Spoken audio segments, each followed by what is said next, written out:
Vice Mayor. I would request that we delete item 7C from the agenda tonight under business items, approval of the personnel policies and procedures. We made a few changes from our workshop 2 weeks ago. I think that'll be ready to have the board adopt at our next meeting. Okay, thank you. Would you like to? Motion to approve the agenda, deletion of item 7C. Do I hear a second? Second. All those in favor? Aye. Next on our agenda is the mayor's report, and the mayor is in China tonight, so that's why I am participating in his place. Our first order of business is a presentation of the local Parks and Recreation Fund grant, and we have April Johnson here to tell us all about it. Vice Mayor, Alderman, thank you for giving me the opportunity to come tonight and present you all your 2012 Local Parks and Recreation Fund Grant Award. These grants are funded by the state land recordation tax, and they're a 50-50 matching grant from the community and from the state.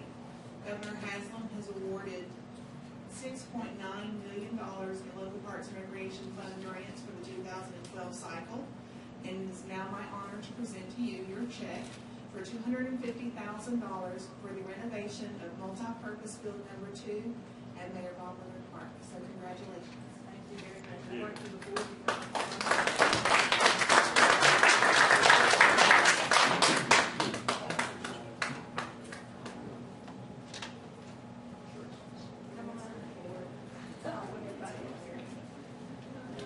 Big check.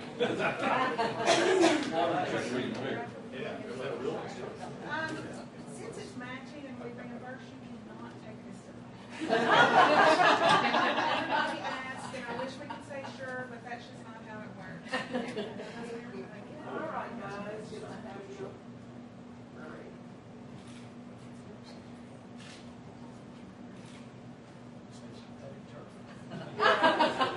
Say yay.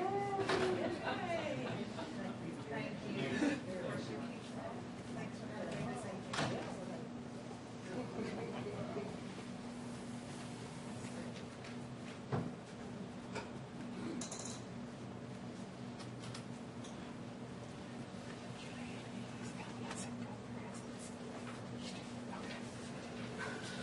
Okay. Our next order of business is we're going to hear from the Farragut Business Alliance. And by the way, thank you so much, April, for doing that. We really appreciate you being here tonight and giving us lots of money. I'd like to thank April for so much fun too. It's really nice. Anyway, I'm David Parkinson, President of Farragut Business Alliance. I live at 605 Warrenwood, the citizen of Farragut. Anyway, I'd like to make a presentation this evening from FBA. I want to give you a progress update. The town funds part of our budget. We feel it's our obligation to come back on at least a semi-annual basis to give you an update on where we stand with our progress with the business community as well as with the financial position of the organization. So first, I'll present the first part, and Allison, who's our executive director, will do the second part. Give you an update on our board of directors. We've continued to diversify our board. We've added Bruce Giles from First Utility District, Tom O'Neill from Hampton Inn Suites, and Tom was here. Recognize Tom. Jerry Parkinson from TDS. They've joined the board this year. In the last 3 to 6 months, they've been a great great addition to the board. And then we have in turn have 2 more seats available, and we're trying to fill those seats with somebody from the healthcare industry and someone from small business, retail arena. We recently had a board strategic session at the Hampton Inn. They were nice enough to host us and let us use their facilities. We wanted to focus on what we do well, what needs improvement, and what our ideal organization might be in the future. From that, and this is Allison's word scramble thing. She and Gary sometimes do these things. We get these words all come out of these key sessions. They scramble them up on the board. So what do we do well? We've increased our digital presence.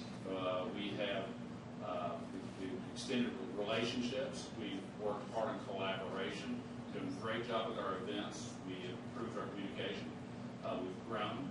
We're striving to be engaged and make the organization sustainable.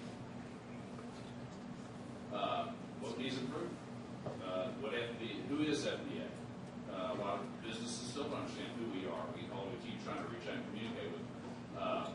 We need to improve our marketing, our engagement, our recruitment, sponsorship, and our consistency in our message. We also, ideally, where we want to be in the future. We're talking about 10, 15 years from now. We want to be focused, dynamic, competitive, supportive of the businesses. We want to be exciting. We want to have continued growth in our events. And we want to be sustainable with dispatch of the town. You want to get prolific? Yeah, that's what our vote went, prolific. That's one of our board members, Phil Lang. This prolific. Say no more. Everybody knows Phil understands. And notice in there also, we want to be happy. Want everybody else to be happy too. So it's hard to make a presentation with those word scrambles, I will say. You did fine. We examined and redefined our mission statement. Our previous mission statement is on the screen, as you see. It was designed originally when we started the organization. We felt it was changed. We needed to refocus. We needed to have a shorter mission statement that's sort of our elevator speech that defines who we are. So revised it to be, we're an advocate for the Farragut business community, political and other processes, and promote those businesses in the town through shop, Farragut branding, and community events. What we're saying is we actually are engaged in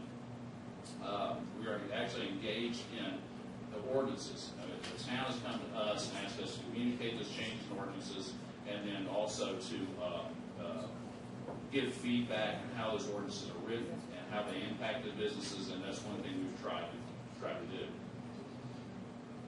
We want to increase one-on-one. We lost me something. Okay. Fast. Okay. Yes. Okay. We have identified additional goals, which is our board.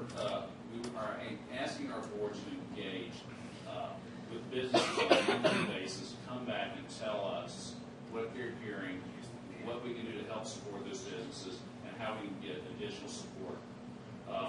We are restructuring our mingle meetings to increase interest and attendance. Some of those things are we're now going to have some guest speakers. One of the things we tried to do the other night was the Lawrence Tulloch speech on the community, Knoxville community research findings and how that impacted Farragut. So we also continue to promote Shop Farragut, trying to increase that into more visibility and a larger brand and an ongoing year-round effort. Continue to engage through community events and learn from other successful organizations. We're trying to reach out now to other communities who have organizations like FBA and see what they look like, 10, 15, 20 years out, and how they mature their organizations and how we can probably learn from that and model from it. So we're trying to plan some visits to other communities. So I'll hand it over to Allison for her piece. Thank you. Thank you very much. Prolific. Another board member, Phil Dangle, has joined us, and Darla Birdall is here somewhere in her jogging shorts. She just came from a run, so we appreciate that as well. Good evening, everybody. We appreciate the opportunity to give you an update. I'm going to handle some of the more quantitative aspects of work that we've been doing and what kind of impact we've had. First of all, I want to talk a little bit about the fact that we are very, very, very involved in utilizing technology to try and accomplish our mission. We've made a lot of tremendous updates to our website. The website is actually the engine that feeds the Shop Farragut mobile app, which I'll talk about in a little more detail later on. We also added an online ticketing engine to our website. It's a custom design engine specifically for our site. And to give you an idea of the impact that has had, last year's Taste of Farragut, the advanced ticket sales, which were done through folks having to go to a location, which was the Farragut Press, to purchase those tickets, we sold about 70 tickets in advance. This year's Taste of Farragut, we sold 528 tickets in advance, which is a tremendous benefit for us because it gives us the opportunity to kind of give the vendors an idea of what to expect.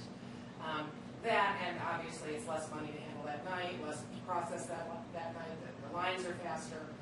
So we were really, really happy with how that worked out and thought it was a good investment.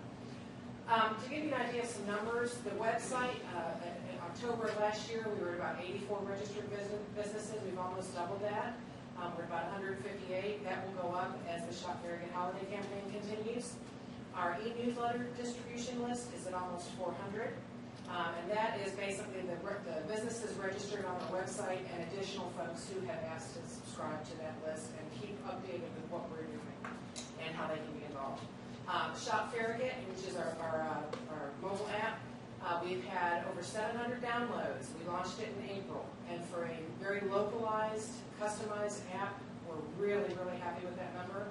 For those people who do not have smartphones and cannot download a mobile app, we have what we call a deal mail subscription where they can actually sign up on our website and we'll send them emails of the same coupons that appear on the mobile app. So we've got over 140 of those as well. So between the two, we're approaching about 1,000 end users that we're able to reach directly on behalf of businesses. So we're really pleased with that. Talk about some of our events and how this year compares to last year. Art in the Park, which is held in the spring, is a Dogwood Arts Festival event. The number of artists participating was up quite a bit. The attendance at the reception was up substantially, probably because, from what I understand, in 2011 there was a torrential downpour. So that may have something to do with that, but I don't care. We'll take it. We were really happy with the 200. The net proceeds, you'll see we went from a negative of $124 to over $2,000, primarily due to sponsorships, which I will talk about in a little bit as well.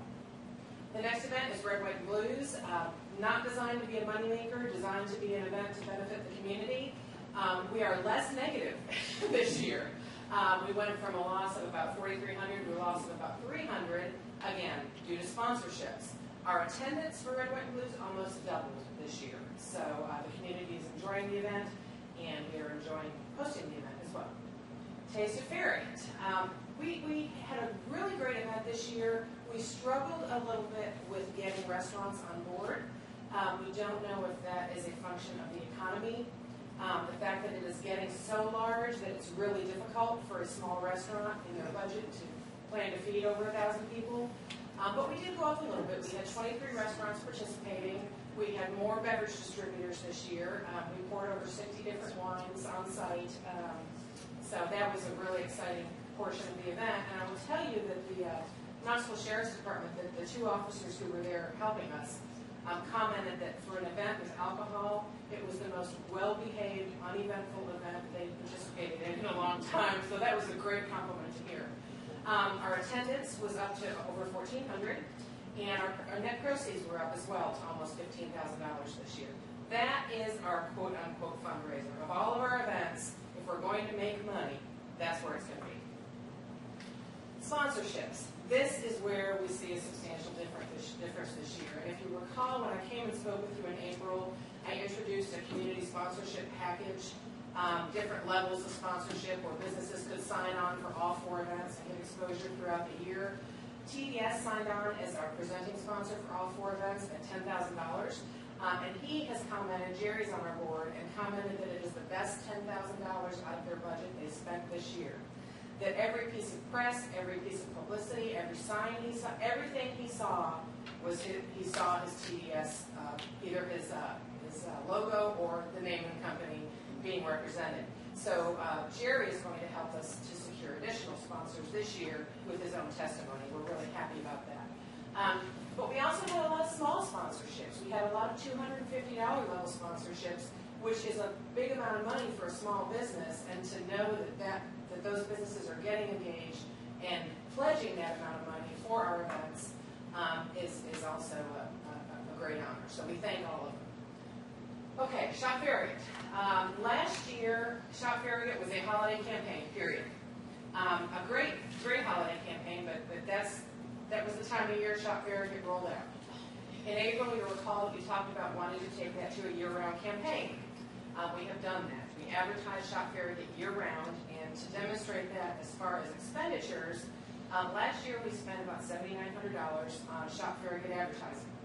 This year, before the holiday campaign has even kicked off, we have spent over $9,300 in both advertising and development of our Shop Farragut app and other technology to support the program. We have committed to another $10,000 during the 6-week period of Shop Farragut, which I'll talk about in, well, I think it's on this slide. November 17th through December 31st is our Shop Farragut campaign this year. Now I say $10,000, but really a lot of the media gave us really good discounts. So even though it's costing us $10,000, we're really getting about $16,000 worth of advertising leverage out of that $10,000. So we're doing this. This is where FBA as an organization is committing its funds on top of the $7,000 that is a piece of what the town is funding us. So the town basically funded last year's campaign. We had a little bit of overage there.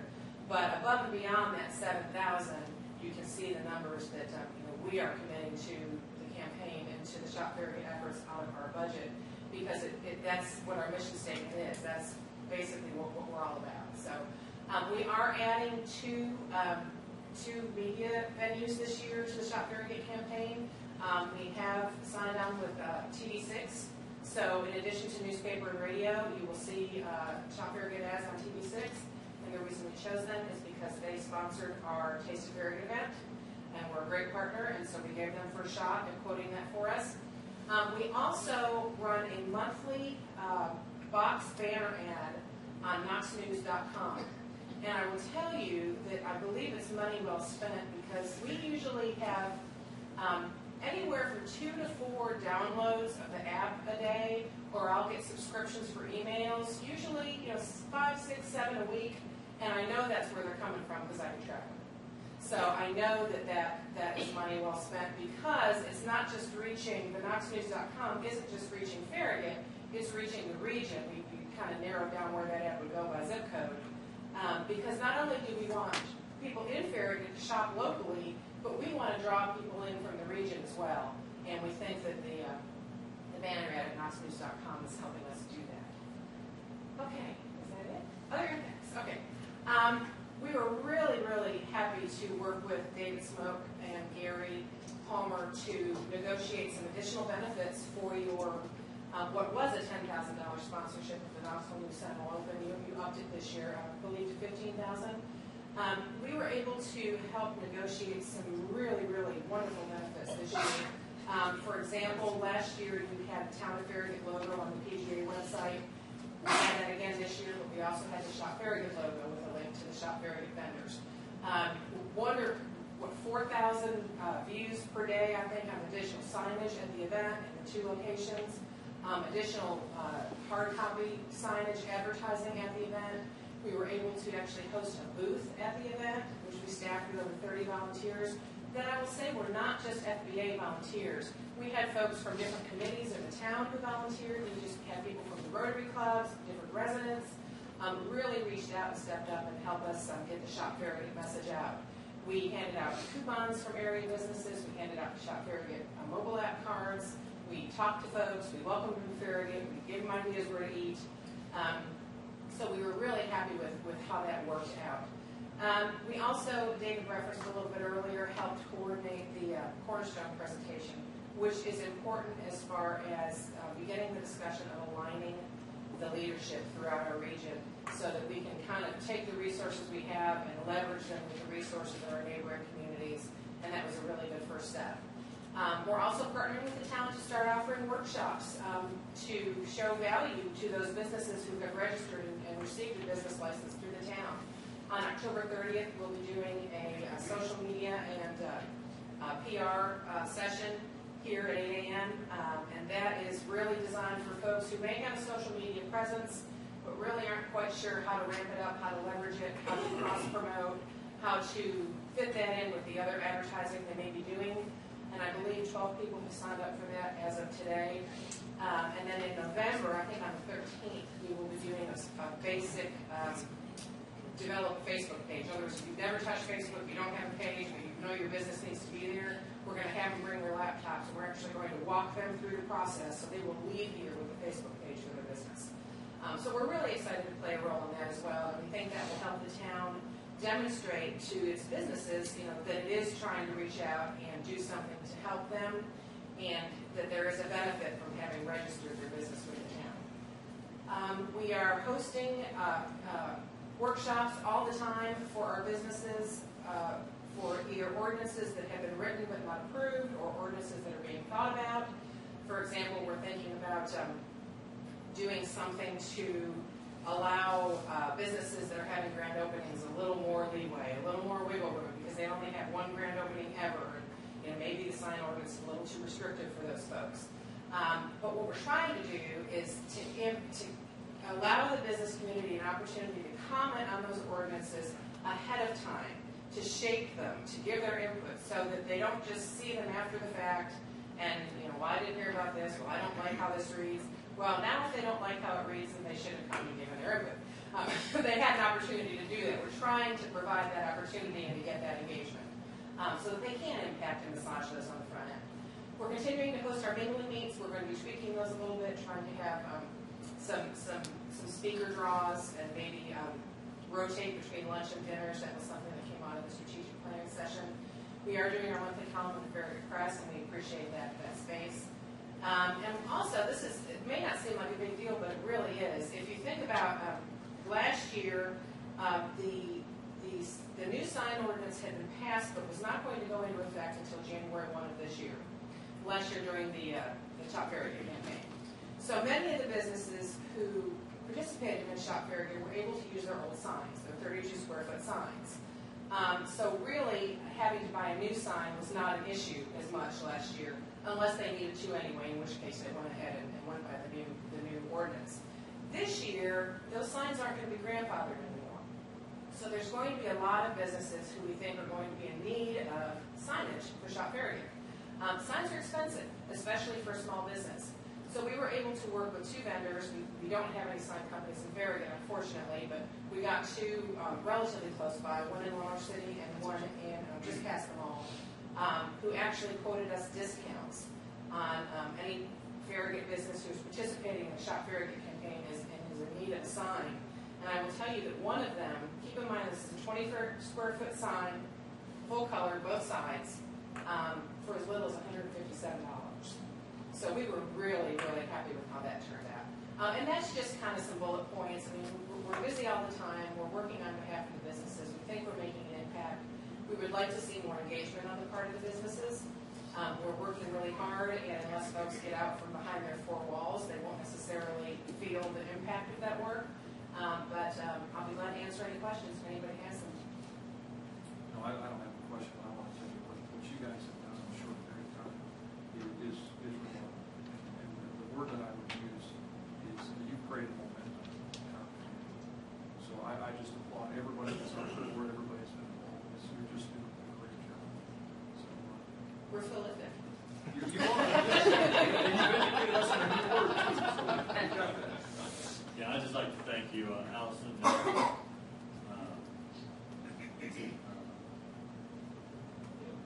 Whatever. David, for all the effort and energy you put into this, really did a great job. We appreciate it. And I'm sure if our mayor were here tonight, he would certainly agree with the statements that they made. We're just grateful that you all are taking the lead, and we do feel like there is a momentum going with our businesses. And we're willing to work and do whatever we can to make it work even better. So we're going to be there for you too. Good job on the events too. I think the events, I hear a lot from residential folks how positive they are about those opportunities to get people outside of the subdivision and things. I did have one question on the mission statement, the use of one word that was included in the MRI, and that's the word political. And I guess I was curious about that because my understanding of the FDA is a non-political organization. I just wouldn't want to get confusion in the ranks of folks in the public who think this is going to be endorsing candidates and making contributions. I was curious if there might be a better word to use than that. What we were referring to there is what I referenced, like with the ordinances. If a business needs to request an amendment or wants to impact an ordinance on the front end, or needs to, and I think we referenced other processes as well in there, needs to start a business in the town and doesn't know where to go, not necessarily political as in lobbying, but political as in representing them with the government. Advocacy. Advocacy. Well, I'd say advocacy or advocate as a word, I think, is a better fit. Just my own personal opinion on that, but I just think that opens the door to confusion in certain points. Is there anything else as town leadership that we do to help your organization? Well, I'll tell you, you guys have been really good little volunteers for us. Many of you carved watermelons and were just covered in watermelon juice from head to toe for the Red, White, and Blues. You were really good sports about that. Several of you helped us, and several of the wives. Marianne helped us with the booth at the golf tournament. Don was there as well. Several of you helped with that. Really, anytime we put the call out, I feel that it's being really well received. And what I would say is, don't worry, if there's something, I will definitely let you know. Thank you very much. We appreciate you and David being here tonight, and Phil too. Our next order of business. And Tom, oh yeah, sorry. Right. We leave. Everyone. Nothing's going on. Hey, listen, we know you've been a great asset. The next order of business is Citizens Forum. Do you have anyone here? We do. We have two speakers tonight. The first one is Sandy McRae.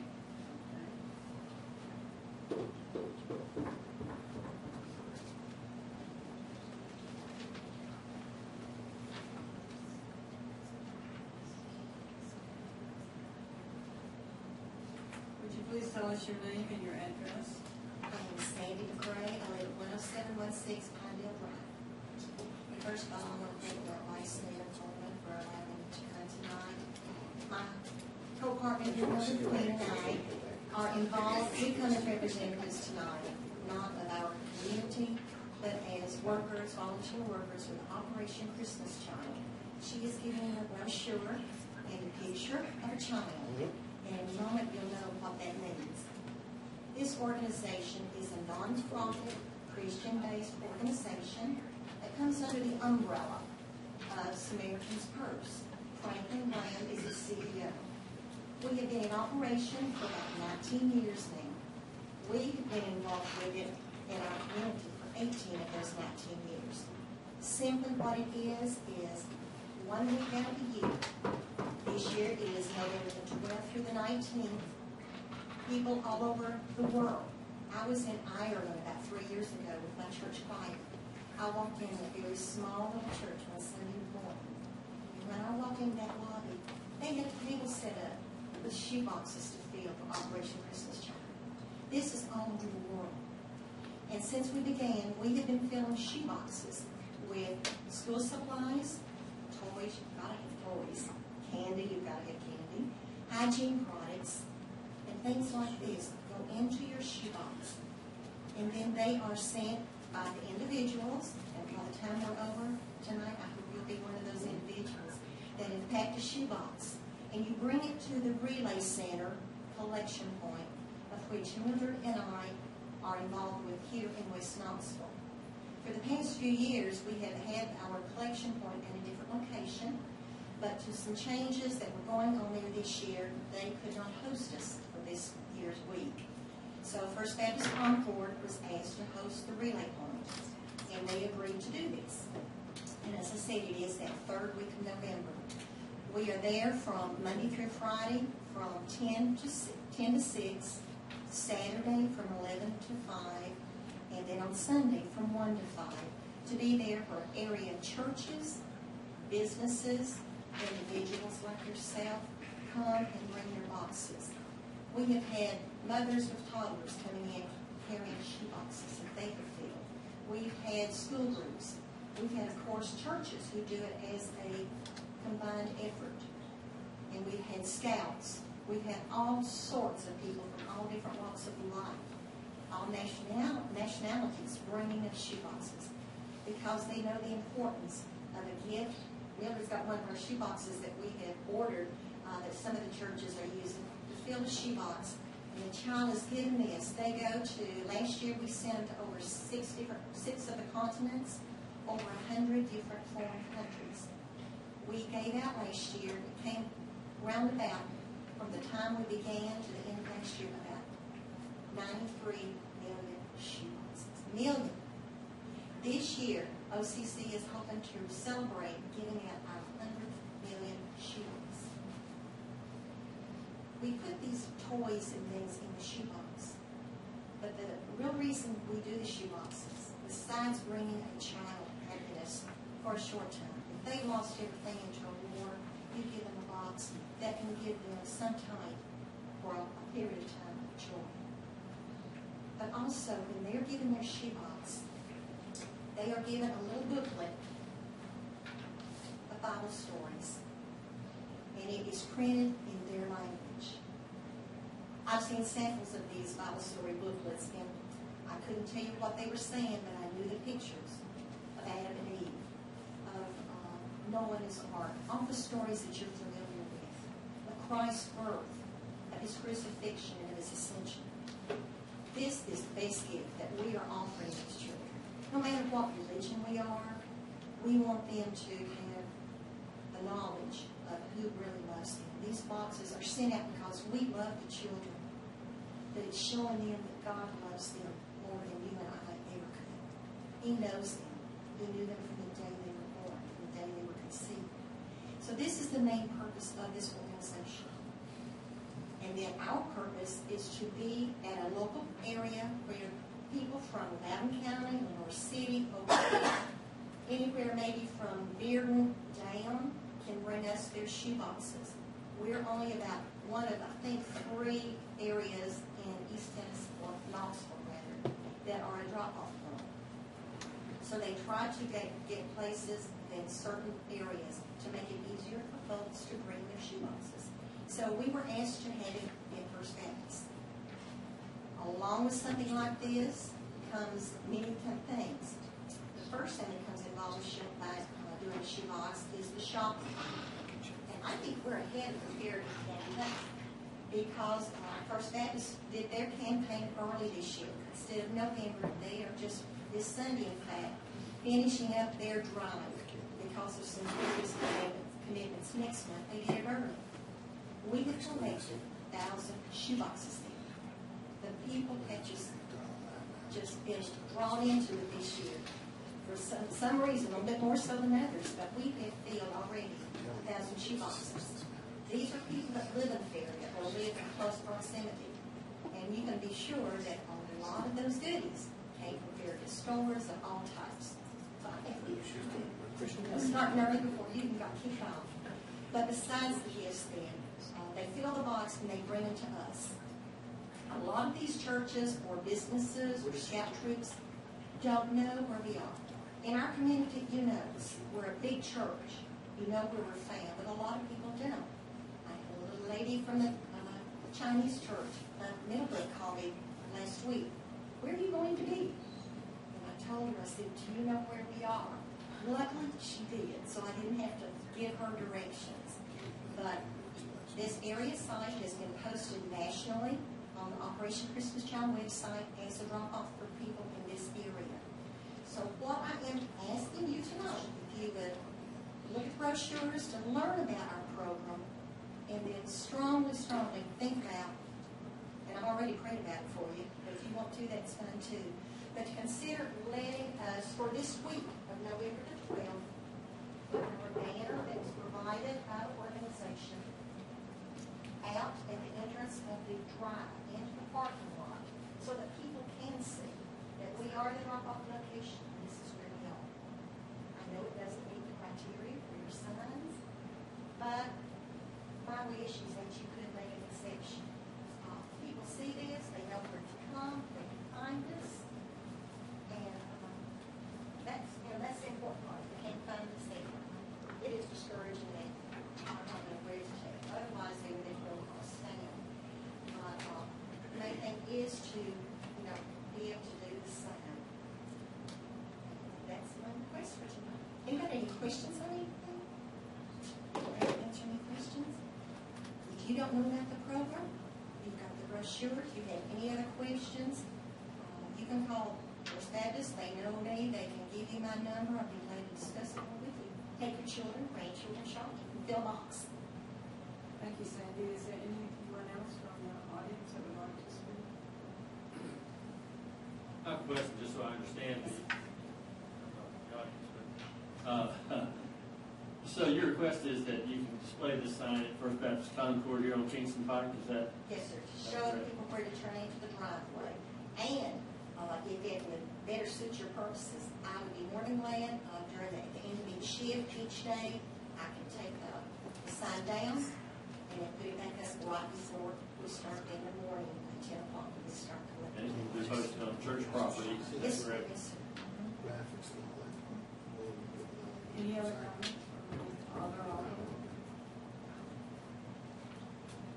Is it the mayor's in charge? Mrs. McGill, I don't speak. Mary Ann McGill from Hillside Sugar. Of course, the mayor's not here, but, and I can't say what he would say, but I know what he would feel if there's any way this can be done. I don't know what the sign ordinance says or whether or not we can make any special exceptions, but it's just something that I think we need to be good neighbors and if you can at all possible, provide help for them to do this. I think what you need to do, Mrs. McRae, get in touch with our town administrator and let's see what we can do. I'd be glad to give, if you want to wait around until after the meeting, or if you leave your contact information with me, I'd be glad to give you a I call. can be ready. Thank you very much. Our next speaker is Steve. His name.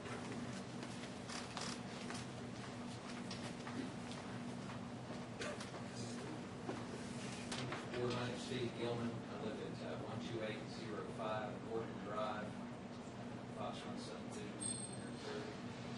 I want to first congratulate you on the $250,000 grant. That is a great thing for our parks. It's the type of thing that boards should certainly be doing.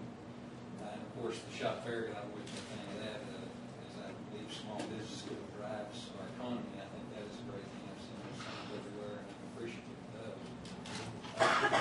What I don't think our board should be getting involved in, and this is not on the agenda for tonight, but it's certainly a time topic.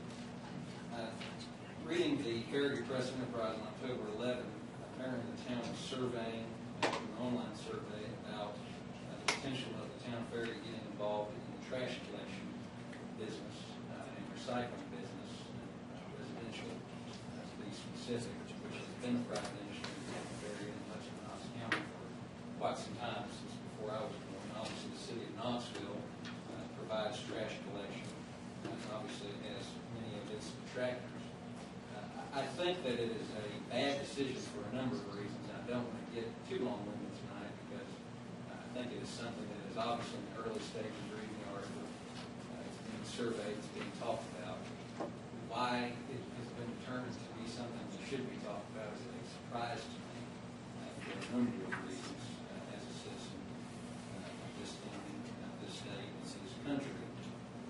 First of all, I think there are several myths about it, maybe that have been discussed, maybe some sleight of hand, some discussion about it, in that some people have thought, well, maybe that trash service unified under the purview of the town, so that the private industry would improve the service and make it better. I think that is simply a myth. I work down in the city of Knoxville. I talk to several people who live in the city limits. They pay much more taxes than I do. And one of those justifications for that is the trash service that they have. They do not like the trash service for the most part they have because when the city of Knoxville made it a service, eventually couldn't sustain it because it's a tough industry. That's why there are several companies who do it for fees. Eventually it was subbed out to the lowest bidder, and that's what they get now is the lowest bidder, which usually equals the lowest quality.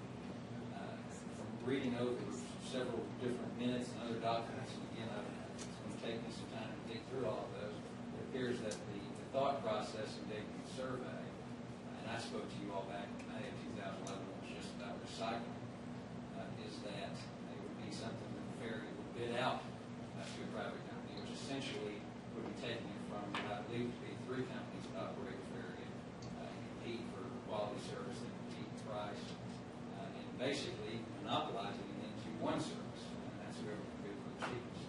At least that's typically how these things go. Usually companies will pay more for services. The reason that I believe it's the idea that putting this on the town of Farragut, going in that direction is a bad idea, is that history has shown us that any time a governmental entity gets involved in private industry, it never works out. And our our federal government has tried different various symbols, and they can't work with their resources. Number one, the cost typically will skyrocket in that somehow it has to be paid for, and it's a very expensive process to give trash service to these hours down the street. I don't have the numbers in front of me, but I doubt that there is room in the budget at this time to pay for it without having some type of tax or some type of fee to citizens are very likely.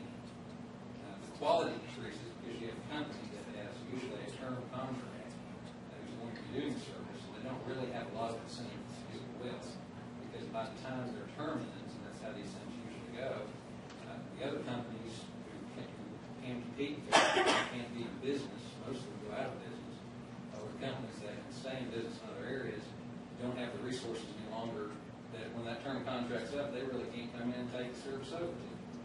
And so when that term contract's up, even if you have a low price, what ends up happening is in most industries, most businesses, is that they can go up to whatever they want, because they're your only option. In the last 3 years, their contract drove out every bit of competition that they had.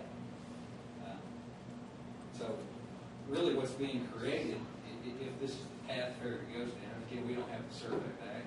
This is going to be a long process, I'm sure, for the town to explore the online survey.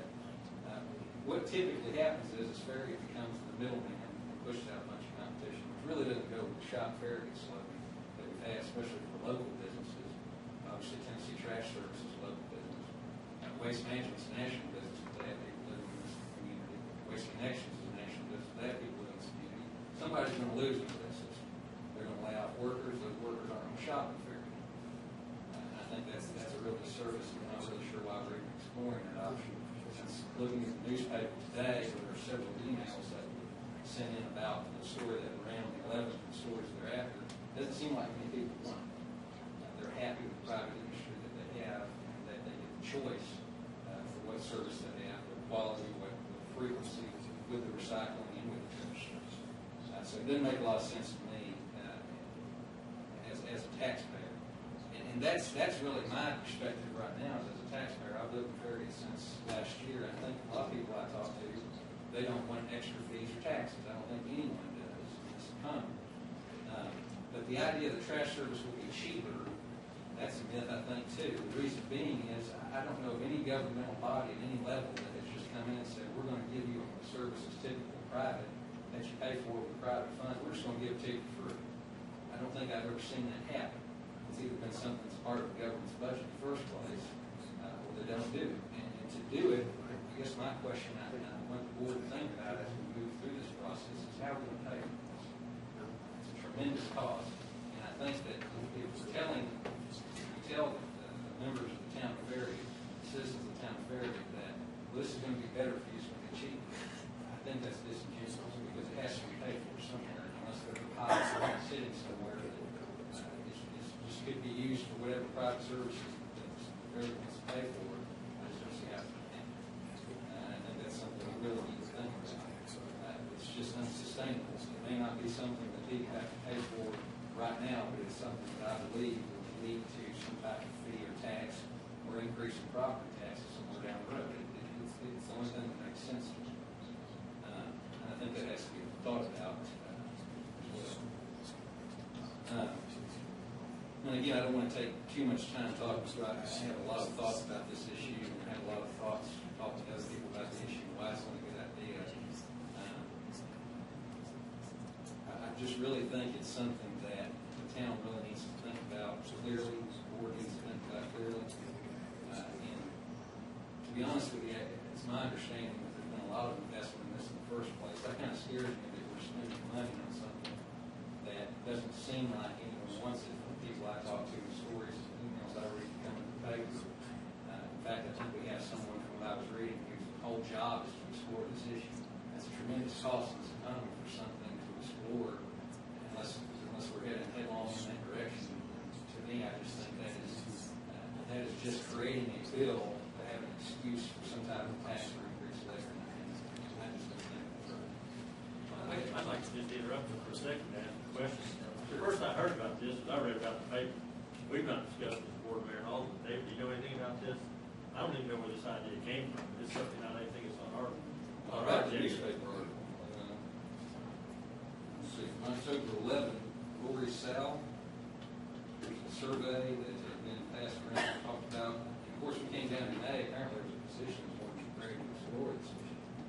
I mean, it seems like in the newspaper, this is something that's being discussed, maybe not by a board, but certainly by the town fair. Is that our sustainability officer or the sustainability officer? Right, I think I can explain this pretty quickly and maybe alleviate some of the concerns that you have. Obviously, we have a sustainability coordinator. She made a presentation a few months ago talking about things she was going to be working on. One was talking about recycling. You created a recycling committee a couple of years ago as a board. Wanted to look at recycling. How can we increase that around the town? The whole purpose of this survey that is out on our website right now is to find out what people do with their recycling. How do they recycle? Do they do it to the trash service? Do they take it to a call off center? Do they do this? Do they do that?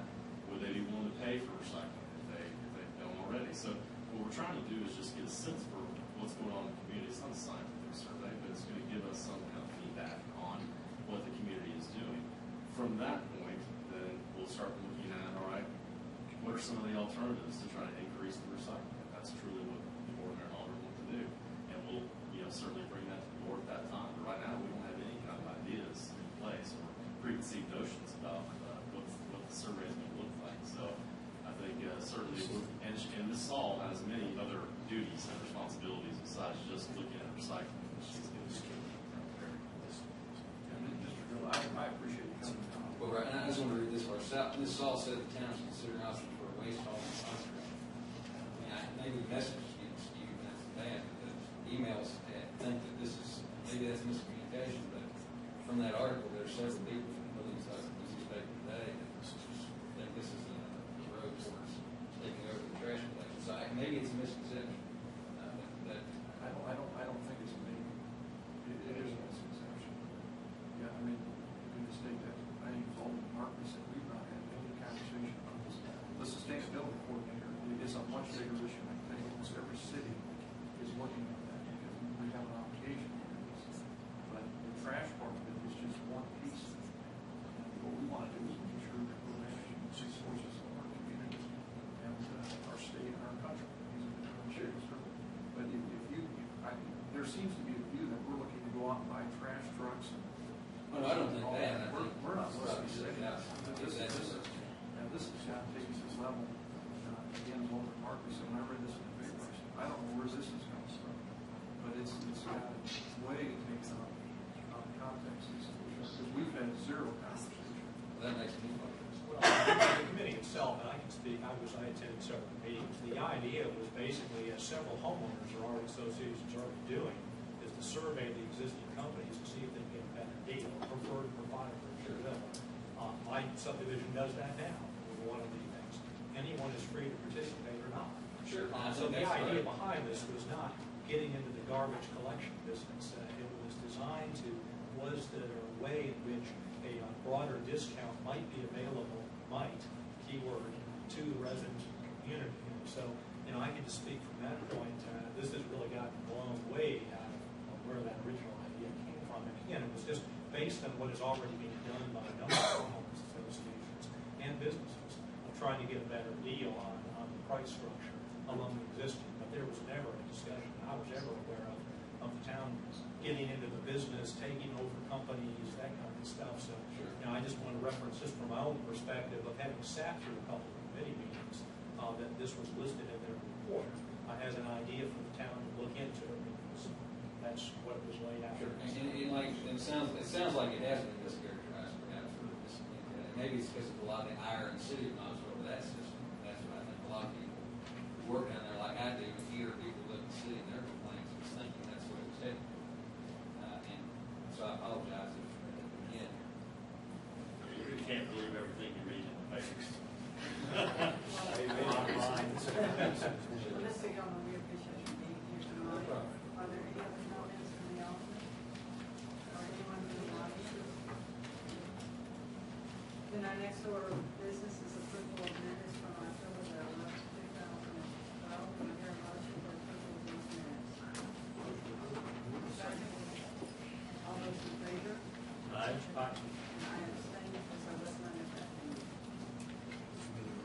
Under ordinance, first one is public second reading for ordinance 12-15, ordinance to rezone 11482 Parkside Drive, a portion of parcel 191.06, tax map 130, located on the south side of Parkside Drive, between J.C. Penney and Tennessee State Bank, approximately 3.68 acres from O-1-3 Office District, 3 stories, to C1 General Commercial District.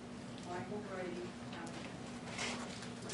And this is the second reading on this ordinance. This is the vacant piece of property that's located between Bank and J.C. Penney. It's also the site where there is a large detention basin, and detention basin, there's a regional basin, that serves many businesses in Parkside Drive area. And the property is approximately 440 feet deep. For the back 100 feet is zoned buffer district, because it is, and that will remain the same. That will not be changed as part of this request. Currently, the property is zoned O-1-3, which provides for a 3-story office building. The only comments that we've gotten from, actually there was a comment from a resident that they were glad that it was no longer going to be a 3-story building, but that it would drop down to a maximum 2.5-story building. And we did not get any feedback from the Sioux Park neighborhood. The staff and the planning commission recommend approval of ordinance 12-15. Any comments from the board? I'll move for approval. Second. All those in favor? Aye. Thank you. Motion passes. Second reading for ordinance 12-16, ordinance to rezone Summit View Nursing Home, 12823 Kingston Pike, and a residence at 112 North Hobbs Road, parcels 45-45-4501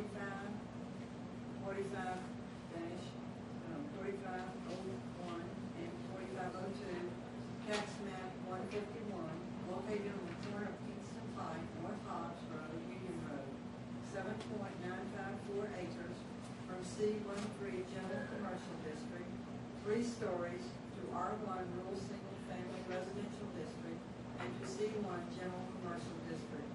And the applicant is the Farragut Healthcare Center.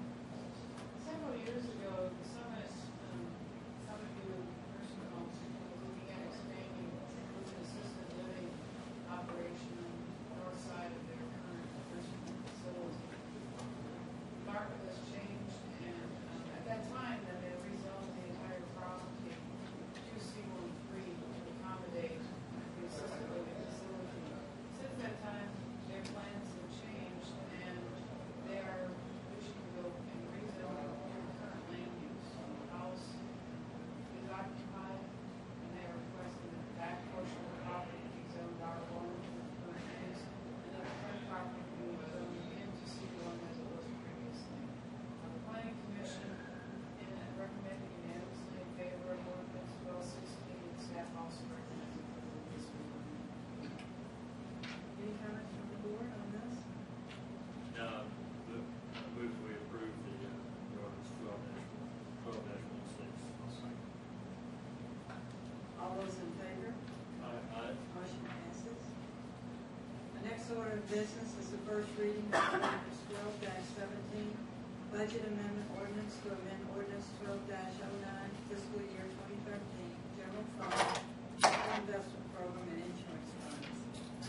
As the ordinance 12-17 will amend the budget to reflect the following. The general fund will be amended by increasing the transfer of other funds by $35,000 to the insurance fund and the payment to the retirement trust. The second one is the capital investment program will be amended, increasing the appropriated expenditures by $450,000 and increasing the revenues by $250,000. Additional expenditures are needed for the 50/50 match for the local parks and recreations fund grant received from the state of Tennessee. There currently is $100,000 in that line in the fiscal year 2013 budget.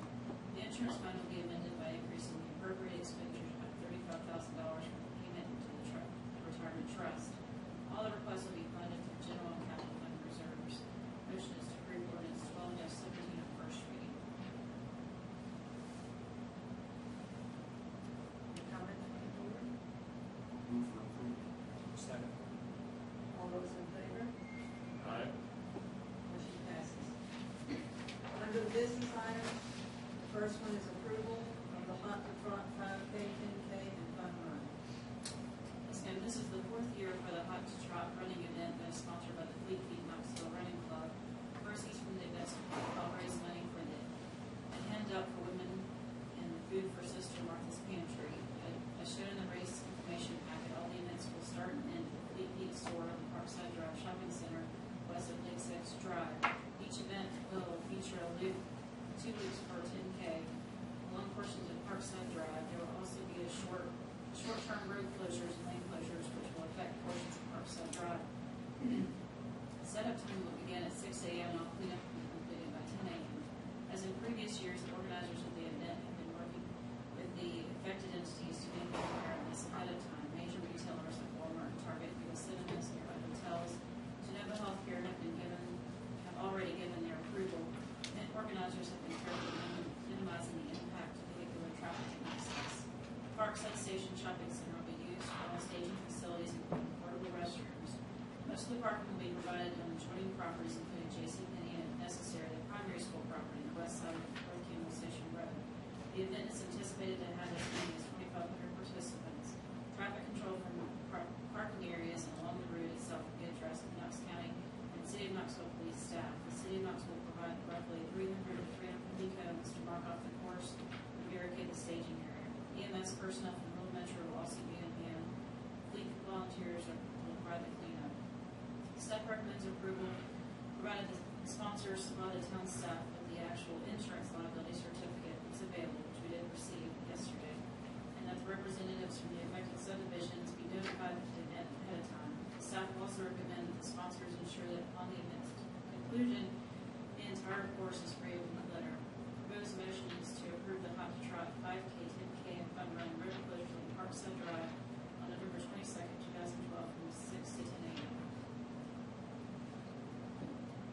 I'd like to make a motion that we approve Hot to Trot 5K, 10K, and Fun Run. Well, I'd like to second that motion and state that I think it's a great event, and I did move the starting with Farragut, Farragut now, as opposed to down at the hospital. All those in favor of this motion? Aye. Motion passes. Next order of business is Resolution R-12-11, resolution to enhance the shop Farragut program by suspending issuance of separate special event permits. The purpose of this agenda item is to approve Resolution R-12-11, which will designate as time period for the third Saturday prior to Thanksgiving, 2 weeks after December 31st, where no special event sign permits will be issued for the time period. The fall of 2012 will be the 7th year for the shop Farragut program.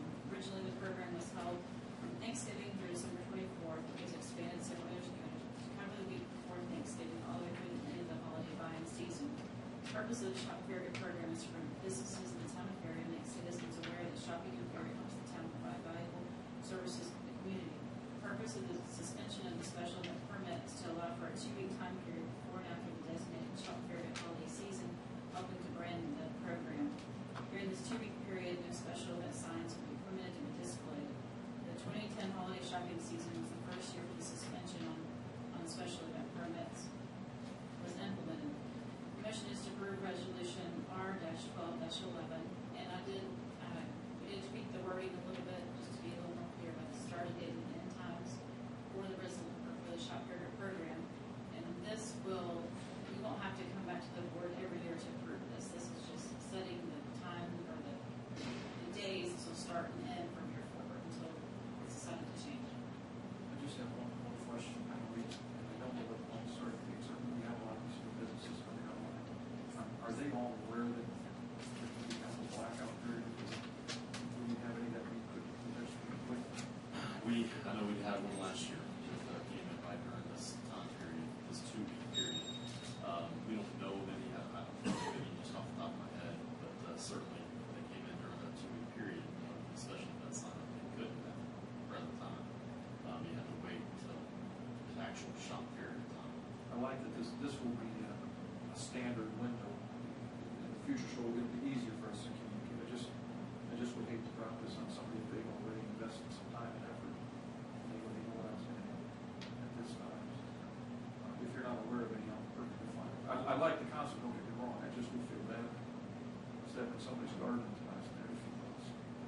Yeah, and another thing that comes to mind to me is if someone is outfitting a new store in town and their grand opening happens to fall in that window and they couldn't, does that mean they couldn't have a grand opening? Special event of that type during that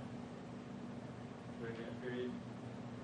There's a lot goes into it. I mean, opening a new Costco, for example, if it just happened to fall into that category, we say, oh, you can't have a grand opening in our town in that period after they've spent all this time and effort gearing for a opening.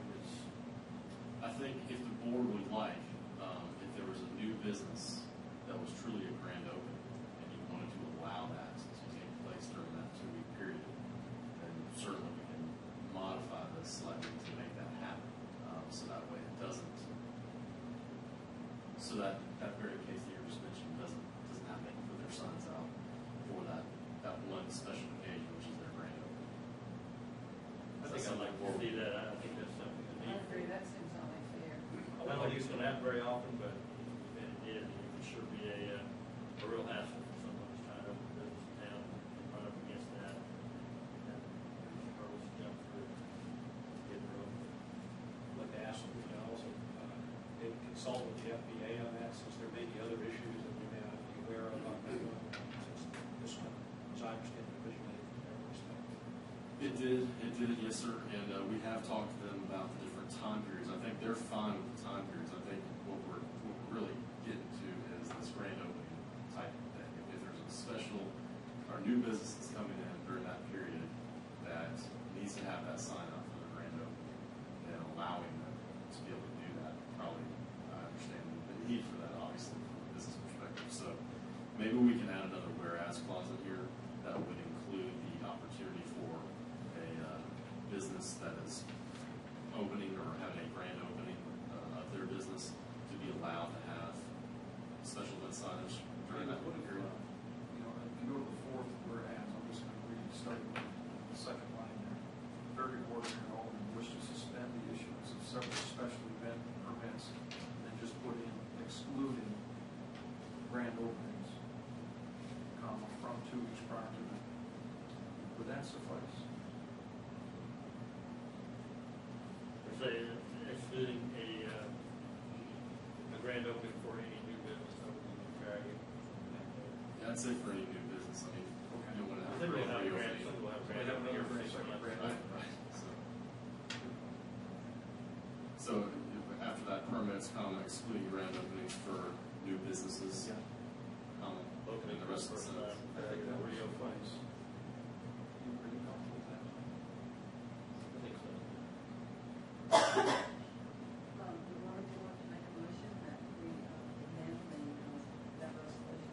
Can I make a comment? Yeah. Yes.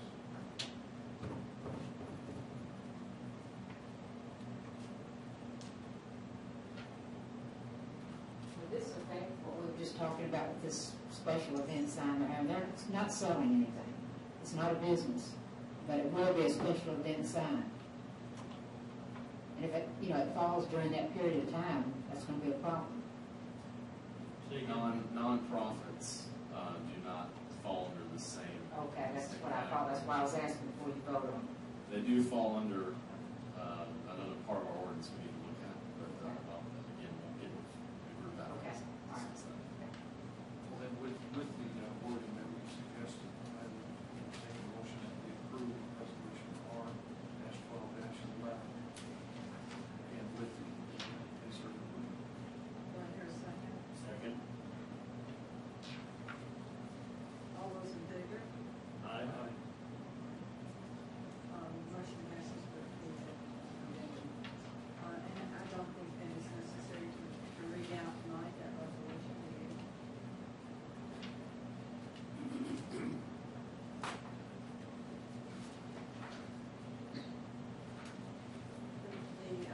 This is item number C has been deleted for right now. The next one is approval of request for supplement for additional acquisition services from RES-LLC for the Watt Road, Old Stage Road Improvement Project. Yes, I'd like to give you a little bit of background on this before we get right to the can. This is the Walk Road Old Stage Improvements Project. That is, we've been developing for a number of years now. Up until about 3 years ago, we had a contract with PDOT where we were going to be able to have reimbursement of federal funds for the cost of the construction. About 3 years ago, through the TDO, we were able to secure federal funds to reimburse us for the cost of the right-of-way acquisition of the way. Now, in order to do that, we had to modify the TDOT contract to allow that funding. And while we were doing that, going over a few things, we made the request, gee, wouldn't it be great if TDOT would handle this project in Wilmington for us? It's not on a state route. TDOT typically doesn't do that. It isn't on a state route. But they agreed to do that. And that saves us probably $250,000 or so for the city guidance that we would earn if we can manage the project. I've been patting myself on the back ever since we got that contract approved. But I really got to give a lot of credit to Chris Jenkins, my staff. I've got to give most of the credit to Chris. But fast forward a couple of 3 years, we received notice through the PPO that the state has decided that these projects that are not on state route, that they be turned back to the local jurisdictions to manage. Through a little bit of luck and a lot of persistence, we were able to convince the Office of Local Programs to just do this one more, provided we got the thing ready for the December wedding. TDOT's December wedding. So that's one thing we absolutely could not miss. I'm happy to say that we were able to certify the right-of-way. We received notice from TDOT the other day that they agreed that TDOT, the right-of-way is in good shape, and we're still in December wedding. Now, that doesn't go without, that didn't happen without an awful lot of effort on several people's part. First, like I said, I want to commend Chris Jenkins. He did a terrific job coordinating the buyers, the negotiators, and appraisers, as well as the property owners, to get these projects, these tracks closed. The great thing about that, Chris's additional work doesn't cost us anything. As far as the consultants are concerned, that'll cost us a little bit. RES LLC, Real Estate Service Professionals, they are our buyers of this project. And they had quite a bit more work in order to get this done quickly. I will say that one of the tracks that we'd already filed for condemnation, we were able to get that settled. Otherwise, the property owner would be happy. We will be saving the legal expenses of the condemnation. So that's a good thing. RES LLC has requested an additional $4,300 for their additional services. And I'm more than happy with their work and really happy to recommend that you approve this request. Any comments from the members of the board? Well, I'll make a motion for approval. Do I hear a second? Second. All those in favor? Aye. Motion passes. We now need to hear from the county administrator. You don't have to if you don't have